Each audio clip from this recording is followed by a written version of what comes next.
સૌપ્રથમ આપણે ભણીશું પ્રમેય 6.1. જુઓ, પ્રમેય 6.1 છે સમપ્રમાણતાનું મૂળભૂત પ્રમેય.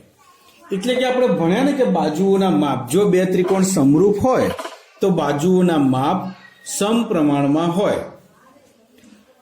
તો એક સમપ્રમાણતાનું મૂળભૂત પ્રમેય છે પ્રમેય 6.1.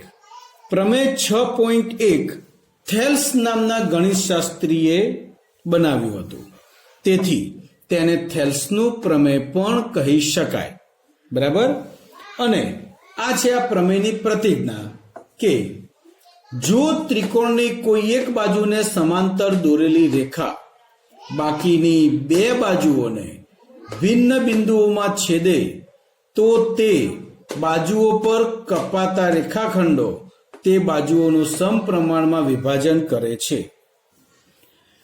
હવે આપણે આખો પ્રમેય આકૃતિ દોરીને સમજીએ. હાલ પ્રમેય 6.1 2020ના તમારા કોર્સમાંથી નીકાળી દીધેલો છે, પરંતુ હું દરેક પ્રમેય ભણાવીશ અને તૈયાર એકવાર કરી જ લેવાનો છે. બરાબર, આ ખાસ યાદ રાખજો. હવે પ્રમેય પૂછાય કેવી રીતે? તો આ પ્રમેય છેલ્લા ક્વેશ્ચનમાં 4 માર્કમાં પૂછાય છે. 4 માર્કમાં આ 4 પ્રમેય છે: 6.1, 6.2, 6.6, 6.8 અને 6.9. આ 4માંથી કોઈ એક પ્રમેય 4 માર્કમાં પૂછાય.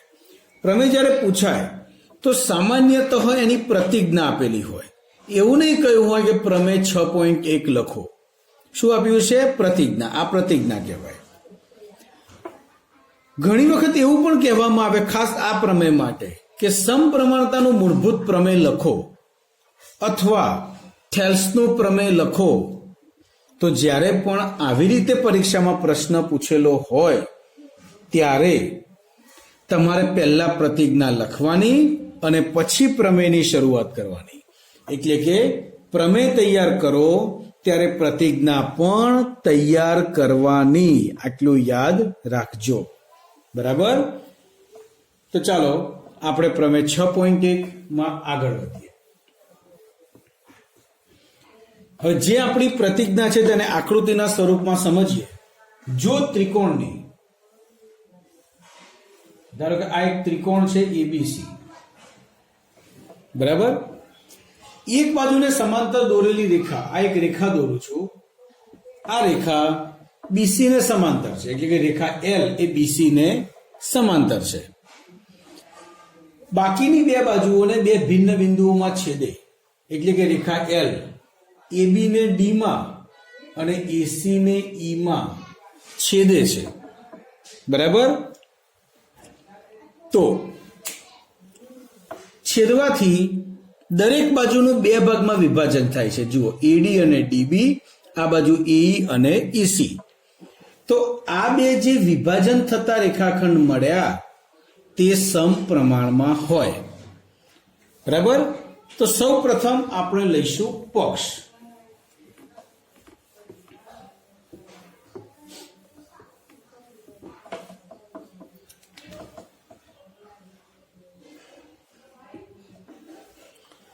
તો જો ત્રિકોણ એબીસી ની બાજુ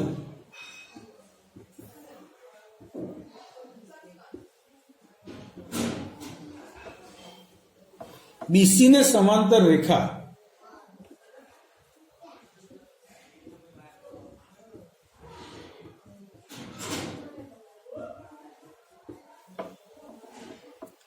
બાકીની બે બાજુઓ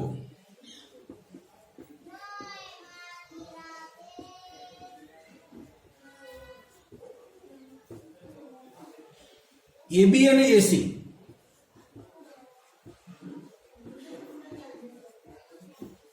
ને અનુક્રમે ડી અને ઈ માં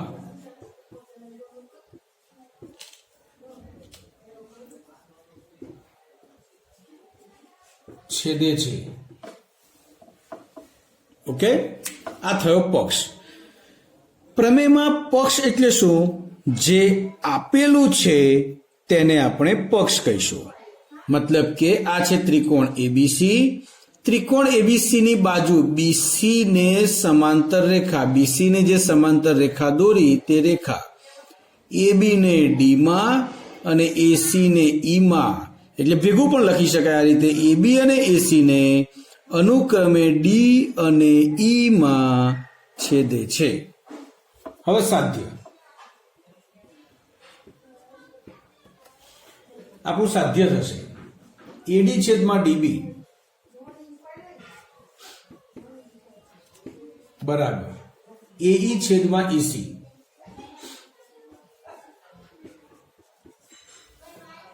બરાબર, તો આ વસ્તુ આપણે સાબિત કરવી છે કે એડી છેદમાં ડીબી બરાબર એઈ છેદમાં ઈસી થાય. હવે આને સમપ્રમાણતાનું મૂળભૂત પ્રમેય કેમ કહ્યું? તો અહીંયા પણ આ રેખાખંડો સમપ્રમાણમાં છે એ જ સાબિત કરવાનું છે, માટે આ પ્રમેયને કહ્યું સમપ્રમાણતાનું મૂળભૂત પ્રમેય. હવે આ સિવાય પણ મેં કીધું એમ સૂત્ર બનાવી શકાય, ઉપરની બાજુ આખી બાજુ, ઉપરની બાજુ આખી બાજુ, અથવા નીચેની બાજુ આખી બાજુ બરાબર નીચેની બાજુ આખી બાજુ. પરંતુ આપણે એક જ વસ્તુ સાબિત કરીશું. આ સાબિત કરવા માટે સૌ પ્રથમ આપણે અહીં આકૃતિમાં કેટલાક નવા રેખાખંડો દોરવાના છે, એ હવે આપણે સમજીએ. તો શરૂઆત કરીએ સાબિતીથી. ફરીવાર કહી દઉં, પક્ષ એટલે જે આપેલું છે તે અને સાધ્ય એટલે જે સાબિત કરવું છે તે. તો સાબિતી, તો સૌ પ્રથમ એક રેખાખંડ બીઈ દોરો અને રેખાખંડ સીડી દોરો. બરાબર, એટલે રેખાખંડ બીઈ મતલબ બીઈ અને સીડી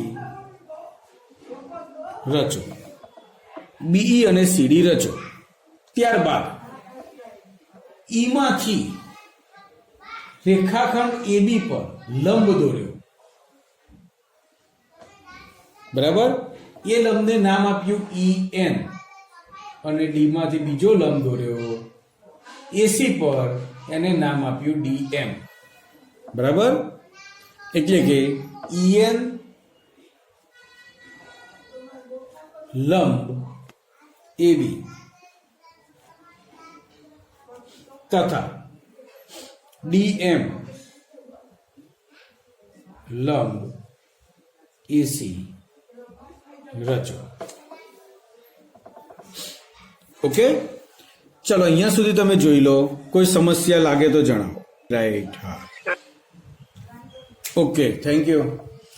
ચલો, તો ત્રિકોણ એડીઈ નું ક્ષેત્રફળ બરાબર 1/3 ગુણ્યા પાયો ગુણ્યા વેધ.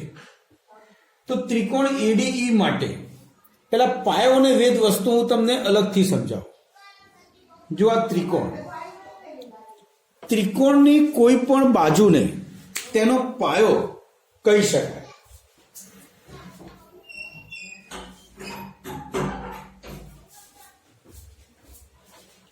મતલબ કે આ ત્રિકોણ આપણે એબીસી લીધો તો પાયા તરીકે એવું જરૂરી નથી કે તમે નીચેની જ બાજુ લો. આ બાજુ પણ લઈ શકાય અને આ બાજુ પણ લઈ શકાય. પણ વેધ કયો લેવાનો? તો ધારો કે તમે જે પાયો લીધો, તમે બીસી પાયો લીધો, તો તેની સામેના શિરોબિંદુમાંથી તે પાયા પરના લંબ રેખાખંડને વેધ કહેવાય. બરાબર, જો તમે એબી પાયો લો છો તો એસી પરથી જે લંબ રેખાખંડ આવે આ વેધ કહેવાય. આ અને એસી પાયો લો છો તો બી માંથી જે લંબ રેખાખંડ આવે તેને વેધ કહેવાય. બરાબર, આ થયું લઘુકોણ ત્રિકોણ માટે. કાટકોણ ત્રિકોણ માટે સમજીએ. જો ધારો કે આ પાયો લીધો તો આ વેધ થયો, અને આ પાયો લીધો તો આ વેધ થયો, અને આ પાયો લીધો તો આ વેધ થયો. એટલે કાટકોણ ત્રિકોણ માટે જો કાટખૂણો સમાવતી જે બે બાજુઓ છે ને એ જ અનુક્રમે પાયો અને વેધ છે. આ યાદ રાખજો. કાટકોણ ત્રિકોણ માટે કાટખૂણો સમાવતી જ બે બાજુઓ અનુક્રમે પાયો અને વેધ છે. જ્યારે ગુરુકોણ ત્રિકોણમાં માનો આ બાજુ લો તેની સામેનું શિરોબિંદુ આ થયું તો લંબ રેખાખંડ બહાર આવે છે એટલે કે એ બાજુને આપણે કાલ્પનિક રીતે આગળ લંબાવીશું તૂટક લાઈનમાં તો વેધ બહાર આવશે એટલે ગુરુકોણ ત્રિકોણમાં વેધ ત્રિકોણની બહાર હોય, લઘુકોણમાં અંદર જ હોય, જ્યારે કાટકોણમાં કાટખૂણો સમાવતી જો બે બાજુઓ પાયોને વેધ તરીકે લઈ શકાય. હા, તમે આ બાજુ લો તો વેધ અંદર પણ આવશે, એવું જરૂરી નથી દરેકમાં બહાર આવે, પણ બાજુ પ્રમાણે આધાર રાખે છે. એટલે કે વેધ હંમેશા પાયાને લંબ હોય. હવે અહીંયા છે ત્રિકોણ એડીઈ, તો એમાં પાયો લઈએ, ધારો કે આપણે એડી, પેલા એક તૃતીયાંશ પાયો લઈએ એડી, તો વેધ થયો એડીની સામેનું શિરોબિંદુ ઈ માંથી લંબ એટલે કે EN. બરાબર છે. તો હવે તમારી ચોપડીમાં અથવા પેમ્પલેટમાં પેજ નંબર 5 અને ચોપડીમાં સર. હા બોલો સર, આટલું ફરીથી સમજાવો ને, વિડિયો ચોટતો હતો. હા, શું પાયો અને વેધ? ના સર, એના પછીનું જે મૂક્યું ને અહીંયાનું ના આજ ને? હા સર. હા, જો ત્રિકોણ એડી નું ક્ષેત્રફળ લીધું તો ક્ષેત્રફળનું સૂત્ર આપણે જાણીએ છીએ કે 1/3 ગુણ્યા પાયો ગુણ્યા વેગ. તો 1/3 એડી પાયો લીધો તો વેધ કયો લીધો? તો એડી ની સામેનું શિરોબિંદુ છે ઈ માંથી જે લંબ આવ્યું પાયા ઉપર એ EN. જોઈ લીધું?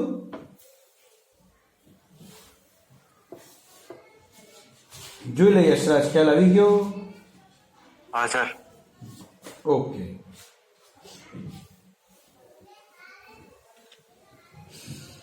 હવે ત્રિકોણ એડીઈ નું ક્ષેત્રફળ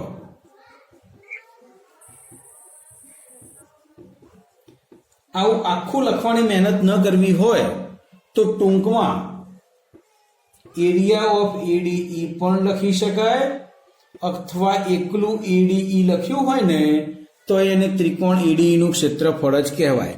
પેમ્પલેટમાં મેં આ રીતે લખીને આપેલું છે. બાળકો જેની પાસે ચોપડી હોય તો ચોપડીમાં જોઈ લો કઈ રીતે આપેલું છે. આ રીતે છે કે આ રીતે છે?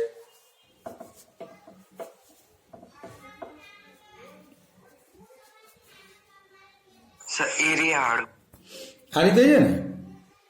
હા સર, એ રીતે ઉપર. હા, કઈ વાંધો નહીં. એટલે આ લખો કે આ લખો, ત્રણે સરખું જ છે. મેં પેમ્પલેટમાં એરિયા નથી લખ્યો, પણ હું અહીંયા એરિયા કરીને સમજાવું, એટલે હું ચોપડી પ્રમાણે જાઉં છું. બરોબર? એ ચિંતા ના કરતા, તમે પેમ્પલેટમાં આટલું એડ કરી દેજો. ઓકે?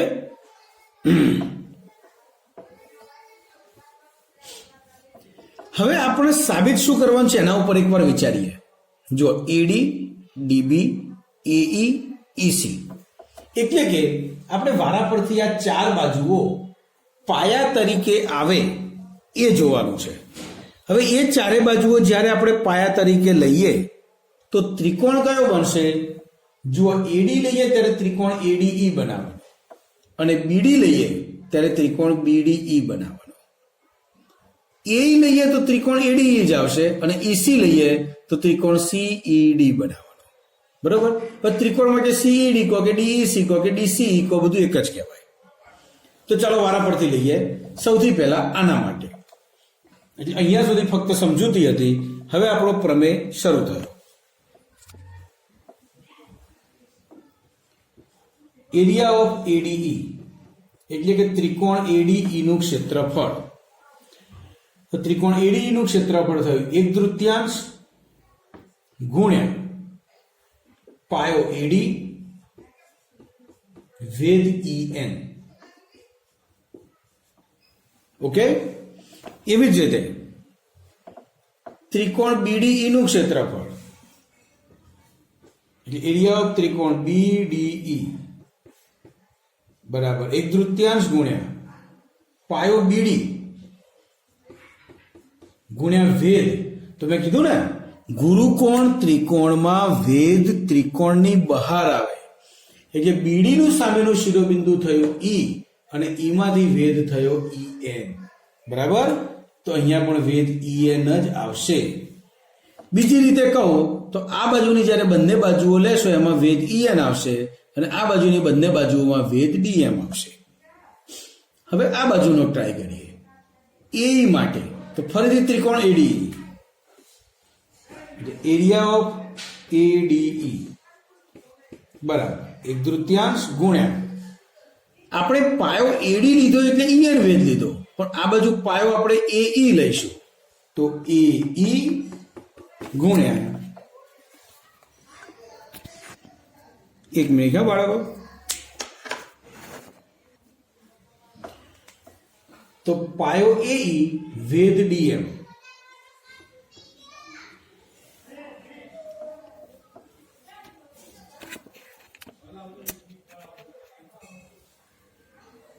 તે જ રીતે ઈસી પાયો લેવા માટે આપણે ત્રિકોણ લઈશું સીઈડી.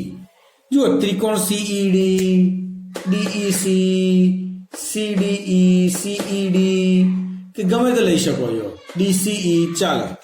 એટલે એરિયા ઓફ સીઈડી અથવા ડીઈસી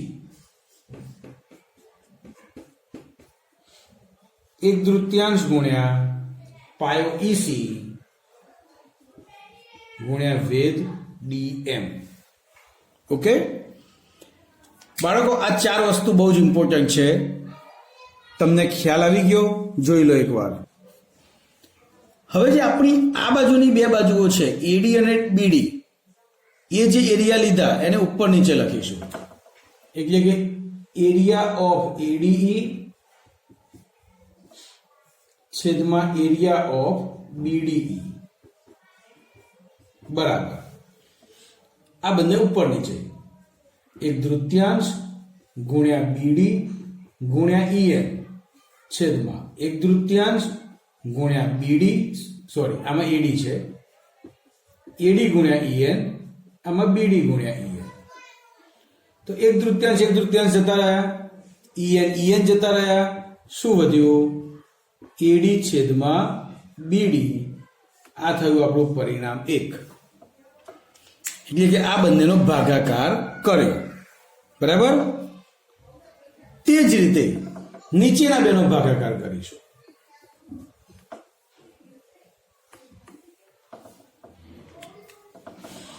જો એરિયા ઓફ એડીઈ છેદમાં એરિયા ઓફ ડીઈસી બરાબર 1/3 ગુણ્યા એઈ ગુણ્યા ડીએમ છેદમાં 1/3 ગુણ્યા ઈસી ગુણ્યા ડીએમ. તો ફરી વાર 1/3 જતા રહ્યા, ડીએમ જતા રહ્યા, તો વધ્યું શું? એઈ છેદમાં ઈસી. આને આપણે કહીશું પરિણામ નંબર 2. ચલો પરિણામ 1 અને 2 ધ્યાનપૂર્વક જોઈ લો.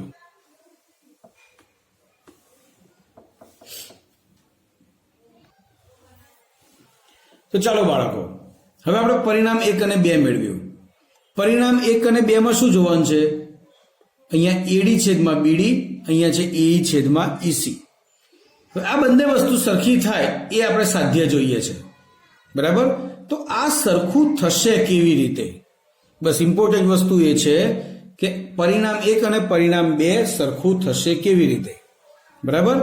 તો ધોરણ 9માં છેલ્લા પ્રકરણમાં વસ્તુ આવી હતી, પણ એ પ્રકરણ તમારે કદાચ ભણવાનું બાકી હતું, એ સમજી લો. બે સમાંતર રેખાઓ હોય, બે સમાંતર રેખાઓ પર એક જ પાયા પર જો બે ત્રિકોણ આવેલા હોય તો બંને ત્રિકોણોના ક્ષેત્રફળ સરખા થાય. મતલબ માનો આ પાયો બીસી છે, અહીંયા એ અને અહીંયા ડી લઈએ બરાબર.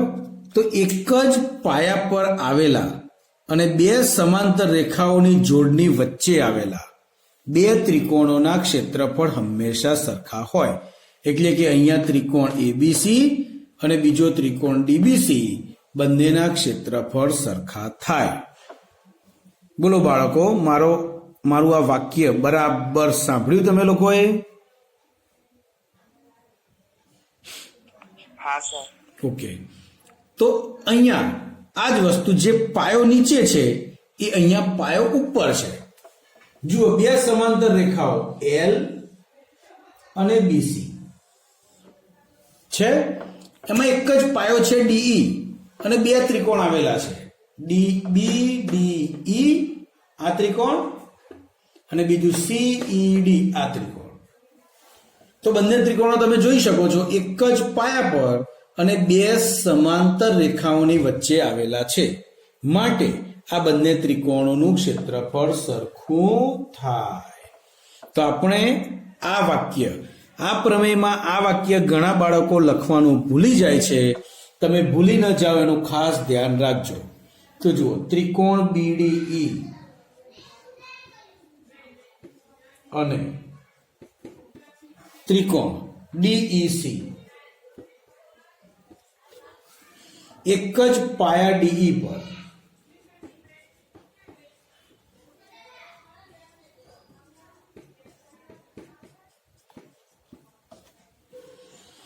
અને સમાંતર રેખાઓ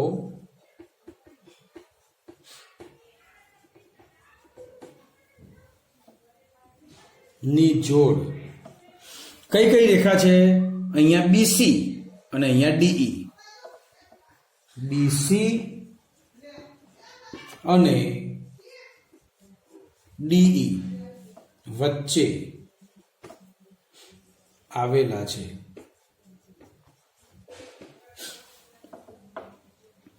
બરાબર? તો જુઓ, બે ત્રિકોણો બે સમાંતર રેખાઓની વચ્ચે અને એક જ પાયા પર આવેલા હોય તેવા ત્રિકોણોના ક્ષેત્રફળ સમાન થાય.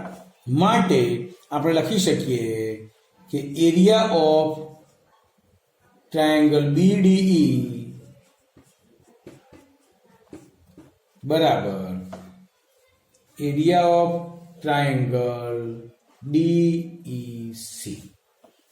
આને કહીશું આપણે પરિણામ નંબર 3. બરાબર? હવે પરિણામ 1, 2 અને 3 પરથી આપણું તારણ નીકળશે. તારણ હમણાં હું ભૂસીને લખું છું, પણ અહીં જોઈ લો. જો, પરિણામ 1, 2 અને 3 પરથી કયા બે ત્રિકોણ સરખા છે? બીડીઈ અને ડીઈસી. કયા બે? બીડીઈ અને ડીઈસી. તો ચલો, બીડીઈ ક્યાં છે? આ રહ્યો. ડીઈસી ક્યાં છે? આ રહ્યો. સમજો બાળકો બરાબર, આ બંને સરખું છે અને બંનેમાં ઉપરનો ત્રિકોણ તો એક જ છે, એડીઈ એડીઈ. બરાબર? બીડીઈ ની ઉપર પણ એડીઈ, ડીઈસી ની ઉપર પણ એડીઈ. તો આખો ગુણોત્તર સરખો થયો. આ બંનેમાં ગુણોત્તર કેવો થયો? સરખો. જો આ બંને સરખું, તો આના બરાબર જ આ અને આના બરાબર આ. આ બંને કેવું થઈ ગયું? સરખું. એટલે ફક્ત આટલા પછી છેલ્લે પરિણામ 3 પછી આટલું જ લખવાનું છે. પરિણામ 1, 2 અને 3 પરથી AE upon EC બરાબર AD upon DB બરાબર AE upon EC. અહીંયા આપણો પ્રમેય પૂરો થયો. છેલ્લે થાંભલો કરી દેવાનો રહેશે અને કાળું કરી દેવાનું. આ થયો આપણો પ્રમેય 6.1. Okay okay. તો ચાલો બાળકો, મેં હમણાં કહ્યું હતું તે પ્રમાણે કે જો કોઈ રેખા ત્રિકોણની બે બાજુઓને બે ભિન્ન બિંદુઓમાં છેદે અને તે રેખા ત્રીજી બાજુને સમાંતર હોય તો આ રીતે ગુણોત્તર મળે. પહેલો તો આપણે જે પ્રમેયમાં સાબિત કર્યો એ AD છેદમાં ડીબી બરાબર એઈ છેદમાં ઈસી બરાબર. એની સાથે એમ પણ કહી શકાય એડી છેદમાં એબી બરાબર એઈ છેદમાં એસી અને એમ પણ કહી શકાય ડીબી છેદમાં એબી બરાબર ઈસી છેદમાં એસી. ઓકે. હવે પહેલો પ્રશ્ન એ થશે કે સર દાખલો આપ્યો હોય તો આ ત્રણમાંથી કયું સૂત્ર વાપરવું? એ બુદ્ધિ આપણી વાપરવાની, આપણી સામાન્ય બુદ્ધિનો ઉપયોગ કરીને આપણે કામ કરવાનું. બીજી વસ્તુ, જે પણ સૂત્ર વાપરો એમાં કોઈ પણ ત્રણની કિંમત આપેલી હોય, એટલે કે જે કિંમત આપેલી છે એ પરથી નક્કી કરવાનું કે કયા સૂત્રમાં ત્રણની કિંમત છે. હા, આ બે સૂત્ર ક્યાંય સાબિત નથી કર્યા, પરંતુ ઉપયોગ કરી શકાય, પરંતુ મહત્તમ આનો ઉપયોગ કરવાનો આવશે. તો જે પણ ત્રણની કિંમત આપી હોય ત્યારે ચોથી કિંમત શોધીને આપણે આગળ વધી શકીએ. તો ચાલો એવો એક દાખલો સમજીએ. ઉદાહરણ 1. હું રકમ નથી લખતો, રકમ તમે પેમ્પલેટમાં જોઈ શકો છો અને હું બોલું છું, ધ્યાન રાખજો. ત્રિકોણ એબીસીમાં a dash p dash b છે, આવું કીધું છે. a dash p dash b એટલે કે a p વચ્ચે અને b. જ્યારે પણ આ a dash p dash b કહેવામાં આવે તેનો મતલબ એમ થયો કે p એ a અને b ની વચ્ચે છે. હા, વચ્ચે છે એટલે મધ્ય બિંદુ છે એવું સાબિત થતું નથી. વચ્ચે અહીંયા પણ હોય અને અહીંયા પણ હોય, એટલે એમ ન સમજી લેતા કે મધ્ય બિંદુ છે. હા, સામાન્ય રીતે આપણે રફ આકૃતિ દોરીએ તો સરેરાશ વચ્ચોવચ આવે એવી રીતે દોરીએ છીએ, પરંતુ મધ્ય બિંદુ કીધું હોય તો જ વચ્ચોવચ એમ સમજવાનું, બાકી વચ્ચોવચ હોય એવું જરૂરી નથી. તથા a dash q dash c છે. pq એ bc ને સમાંતર છે. ap ની કિંમત છે 2.4, pb ની કિંમત છે 3.6, aq ની કિંમત છે 1.8. તો કીધું છે ac શોધો. બરાબર. હવે બાળકો, આપણે આ દાખલો જે મેં સૂત્ર કીધા ને આગળ ત્રણમાંથી કોઈ પણ બે સૂત્રનો ઉપયોગ કરીને ગણી શકીએ છીએ. તો બંને રીતે તમને સમજાવું છું. જો એસી શોધવું છે ને તો આપણે ડાયરેક્ટ એસી નથી મેળવવું, ક્યુસી મળશે પછી સરવાળો કરી દઈશું, એસી મળી જશે. બરાબર, એકદમ સરળ છે. તો આપણું સીધું સૂત્ર મૂકીએ. હમણાં જ પ્રમેયમાં સાબિત કર્યું. ચલો, સૂત્ર બોલશે રિયા.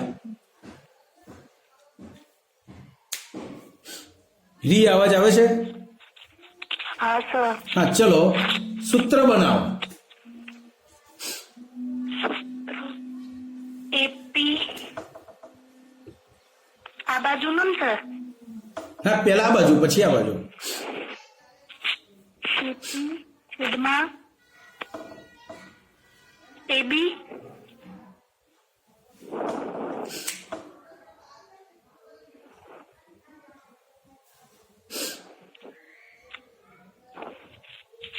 સર નહીં સમજાતું.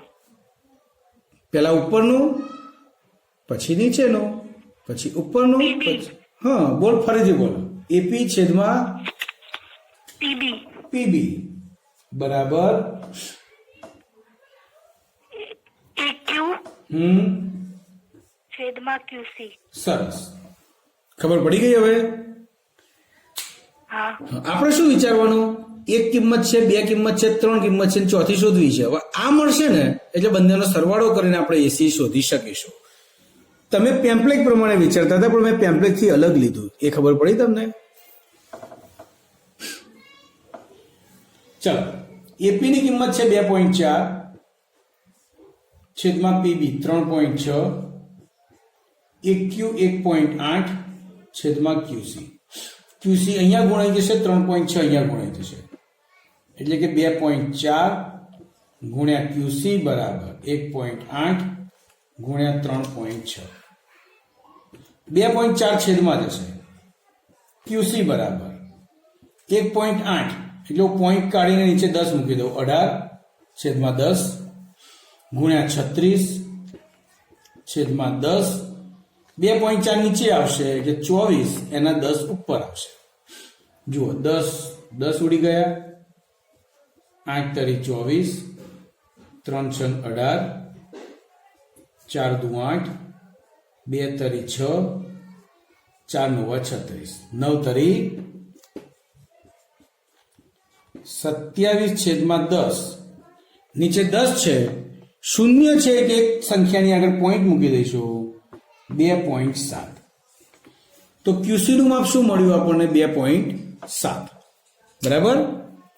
હવે જે ક્યુસી મળ્યું તો આ બેનો સરવાળો કરીને એસી મળી જશે. જુઓ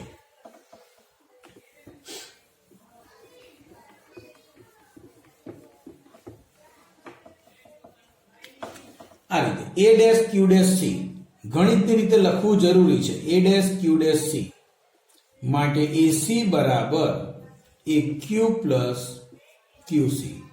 AQ છે 1.8 અને QC છે 2.7, 4.5. બરાબર. હવે આ દાખલો પેમ્પલેટમાં મેં થોડોક જુદી રીતે આપ્યો છે. આમાં શું કર્યું? પહેલા સૂત્ર વાપરીને QC શોધ્યું, પછી બંનેનો સરવાળો કર્યો. હવે એમ પણ થઈ શકે કે ડાયરેક્ટ આપણને એસી શોધવું છે તો આ શોધવાની જરૂર જ નથી. પહેલા બેનો સરવાળો કરો, 2.4 વત્તા 3.6, બરાબર, તો આવશે 6. ત્યારબાદ હવે સૂત્ર વાપરીશું ઉપરનું અને આખું માપ એપી અને એબી બરાબર આ બાજુ એક્યુ અપોન એસી. એટલે આપણી પાસે એપી છે, એબી છે, એક્યુ છે, એસી શોધી કાઢીશું તો ડાયરેક્ટ મળી જશે. પણ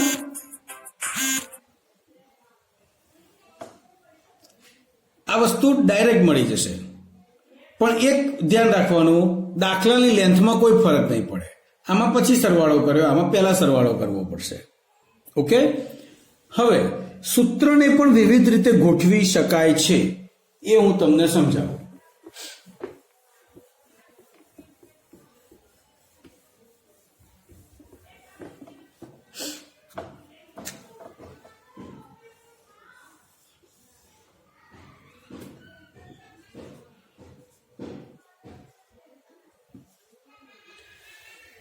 ચલો એક એક બાળક બોલશે. રોશની, અવાજ આવે છે મારો? હા છે. ઓકે. તો ચલો આપણે હમણાં પ્રમેયમાં સાબિત કર્યું ને, સૂત્ર બનાવો ફરીથી. એપી છેદમાં એબી છેદમાં પીબી બરાબર એક્યુ છેદમાં ક્યુસી. ઓકે. હવે જો એક્યુ ઉપર છે અને પીબી નીચે છે તો એવું કરી શકાય, પીબી આમ જતું રહે ને એક્યુ અહીંયા આવતું રહે. તો આ સૂત્રને આવું પણ લખી શકાય, એપી છેદમાં એક્યુ બરાબર પીબી છેદમાં ક્યુસી. તો શું થયું? એપી છેદમાં એક્યુ પીબી છેદમાં ક્યુસી થયું ને. એટલે આમ જોવા જઈએ ને તો આ સૂત્રને વિવિધ રીતે ઘણી બધી રીતે ગોળ ગોળ ફેરવીને મૂકી શકાય. હવે પરીક્ષામાં વિકલ્પમાં વિકલ્પ આવી શકે કે ત્રિકોણ એબીસી માં જો a dash p dash b હોય ને a dash q dash c હોય અને pq એ bc ને સમાંતર હોય તો નીચેનામાંથી કયું સત્ય છે, અથવા એમ કે કયું અસત્ય છે. તો આપણે આ રીતે ચેક કરવાનું. જુઓ, જેવું આ બાજુ થવાય ને એવું આ બાજુ થવું જોઈએ. જેમ કે એપી પીબી એક્યુ ક્યુસી, તો રાઈટ. એપી એક્યુ પીબી ક્યુસી, તો ઉપર ઉપરનું નીચે નીચેનું થઈ ગયું ને. તો આવું પણ સૂત્ર બનાવી શકાય. ચલો પછી આમ પણ થાય. ધારો કે આ અહીંયા ગુણાય ને આ અહીંયા ગુણાય, એપી ગુણ્યા ક્યુસી બરાબર એક્યુ ગુણ્યા પીબી. તો ગુણાકારમાં આપણે ડાયરેક્ટ નહીં વિચારી શકીએ. ગુણાકારમાં એમ નહીં વિચારે એપી ક્યુસી, એપી ક્યુસી પછી એક્યુ પીબી, તો આડું ઓળું થાય છે. એટલે ગુણાકારનું આપણે આવી રીતે ફેરવીને નક્કી કરવાનું. ધારો કે એપી, તો એપી રાખવાનું, પછી એપી ની નીચે શું આવે? પીબી. તો પીબી છે અહીંયા, હા આ બાજુ, તો ગુણાકારમાં છે કે ભાગાકારમાં આવશે. એક ક્યુ ઉપર ક્યુસી નીચે. એટલે કે કદાચ સૂત્ર ગુણાકાર સ્વરૂપમાં લખેલું આવે તો એને આ રીતે ગુણોત્તરમાં ફેરવી દેવાનું, એટલે ભાગાકારમાં ફેરવી દેવાનું. આટલું ખાસ ધ્યાન રાખવાનું, બરાબર. પણ સૂત્ર ઘણી બધી રીતે બનાવી શકાય. હવે આ જ બધા વિવિધ સૂત્રોનો ઉપયોગ કરીને આગળની ઘણી બધી રીતો આપણે ભણવાની છે. એટલે કાલે આપણે અહીંથી આગળ વધીશું, બરાબર. કોઈ લેપ ન થતું